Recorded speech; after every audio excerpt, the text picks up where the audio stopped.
मित्रों, आप सबने हिंदू पौराणिक कथाओं से जुड़े कई अद्भुत और शक्तिशाली अस्त्र शस्त्रों के बारे में सुना होगा। परंतु आज हम किसी अस्त्र शस्त्र नहीं बल्कि एक ऐसी मणि के बारे में आपको बताने जा रहे हैं जो महाभारत के एक मुख्य किरदार अश्वत्थामा के मस्तक पर विद्यमान थी और जिसके आगे बड़े बड़े अस्त्र शस्त्र भी निष्प्रभावी हो जाते थे। आखिर क्या थी इस मणि के पीछे की पूरी कहानी और अश्वत्थामा को ये अद्भुत मणि कहां से मिली, जानेंगे आज की इस वीडियो में। नमस्कार और स्वागत है आप सभी का द डिवाइन टेल्स पर एक बार फिर। लेकिन मित्रों, इससे पहले आज की वीडियो शुरू करें, एक जरूरी सूचना। द डिवाइन टेल्स परिवार अब आपके लिए लेकर आया है Amazon पर द डिवाइन टेल्स स्टोर, जहां से आप पूजा अर्चना की सामग्री, यंत्र, मालाएं और देवी देवताओं के फोटो फ्रेम जैसी वस्तुएं वाजिब कीमत पर खरीद सकते हैं।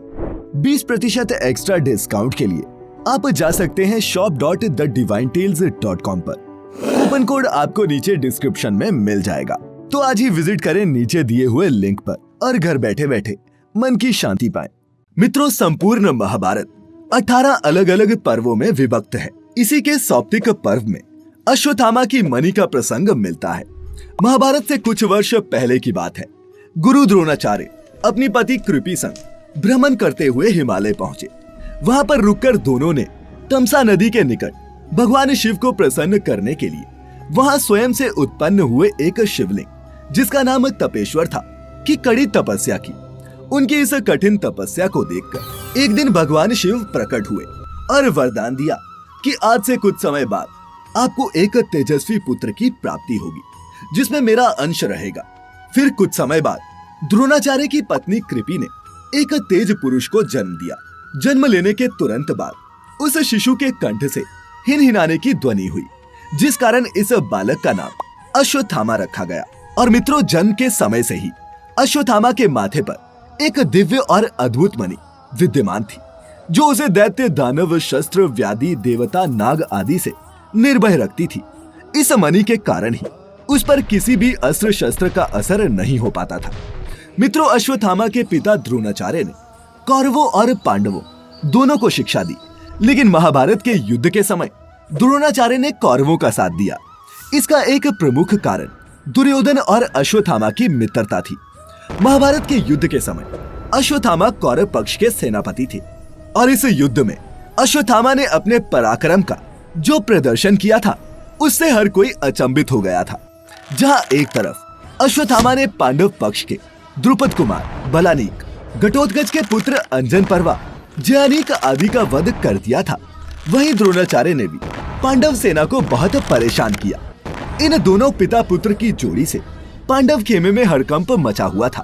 पांडवों के लिए अब अश्वत्थामा सबसे बड़ी समस्या बन चुके थे।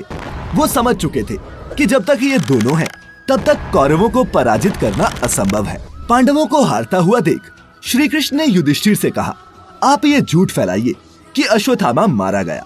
लेकिन युधिष्ठिर ने झूठ बोलने से साफ मना कर दिया, जिसके बाद अवंतीराज नाम के एक राजा के हाथी को भीम के हाथों मरवाया गया, जिसका नाम अश्वत्थामा ही था।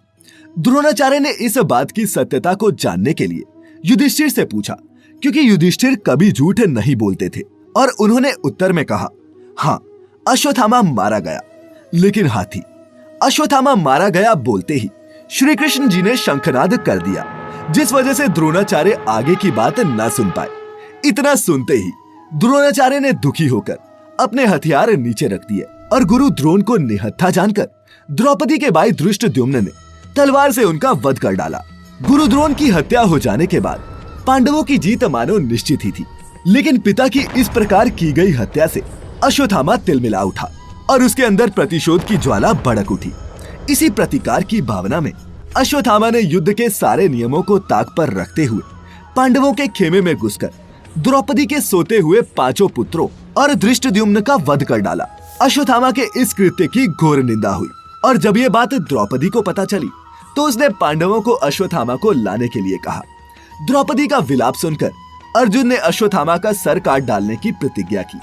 अर्जुन की इस प्रतिज्ञा को सुनकर अश्वत्थामा भाग निकला। जब अश्वत्थामा ने देखा कि वो चारों ओर से गिर रहा है, तब उसने ब्रह्मास्त्र का प्रयोग कर दिया और मजबूरीवश अर्जुन ने भी ब्रह्मास्त्र का प्रयोग किया। तब महर्षि वेदव्यास जी ने दोनों से कहा कि तुम अपने अपने ब्रह्मास्त्र वापस ले लो, नहीं तो महाविनाश हो जाएगा। ऋषियों की इस बात को सुनकर अर्जुन ने तो ब्रह्मास्त्र वापस ले लिया, लेकिन अश्वत्थामा को वापस लेने की विद्या याद नहीं थी। इसीलिए उसने उसकी दिशा मोड़कर अभिमन्यु की विधवा उत्तरा के गर्भ में पल रहे पुत्र परीक्षित की ओर मोड़ दिया। पर भगवान श्री कृष्ण ने अपने प्रताप से उसकी रक्षा कर ली। इसके बाद भगवान कृष्ण अश्वत्थामा पर अत्यधिक क्रोधित हुए और अर्जुन को उन्होंने आदेश दिया कि तुम अपनी तलवार से इसके केश काट दो और इसके मस्तक पर लगी ये अद्भुत मणि भी निकाल लो। अर्जुन ने उनके आदेश का पालन करते हुए उसके केश भी काट दिए और उसकी मणि भी निकाल ली। साथ ही ये श्राप दिया कि तुम मस्तक के इस घाव को लेकर कई हजार वर्षों तक भटकते रहोगे। इस प्रकार जन्म के समय से प्राप्त वो अद्भुत मणि अश्वत्थामा के पास से हमेशा के लिए छिन गई और उसे युगों युगों तक भटकने का श्राप मिला। मित्रों, ऐसी मान्यता है कि आज भी अश्वत्थामा इस पृथ्वी पर भटक रहे हैं। कहा तो यहाँ तक जाता है कि मध्य प्रदेश के बुरहानपुर शहर से 20 किलोमीटर दूर असीरगढ़ का किला है।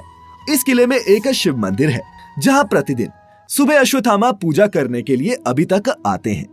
इतना ही नहीं, कई लोगों ने उनको देखने का भी दावा किया है, लेकिन इसका कोई भी पुख्ता प्रमाण अभी तक नहीं मिला है। अश्वत्थामा की मणि कहाँ गई, इसका उल्लेख हमें कहीं नहीं मिलता। एक दावे के अनुसार वो मणि ब्रह्मांड के 5वें आयाम में है, लेकिन इसका भी कोई ठोस सबूत प्राप्त नहीं होता। तो मित्रों, ये थी अश्वत्थामा की इस मणि की पूरी कहानी। उम्मीद करते हैं कि आपको हमारी आज की ये वीडियो पसंद आई होगी। अगर वीडियो अच्छी लगी हो तो वीडियो को लाइक करने के साथ साथ अपने मित्रों और रिश्तेदारों के साथ इसे शेयर जरूर करें। साथ ही ऐसी ही और भी आध्यात्मिक और धार्मिक जानकारी के लिए सब्सक्राइब करना ना भूलें हमारे YouTube channel the divine tales को, और Facebook पर देखने वाले सभी व्यूअर्स लाइक करें हमारा Facebook page the divine tales Hindi. फिलहाल आज के लिए बस इतना ही। अब इजाजत दें। आपका बहुत बहुत शुक्रिया।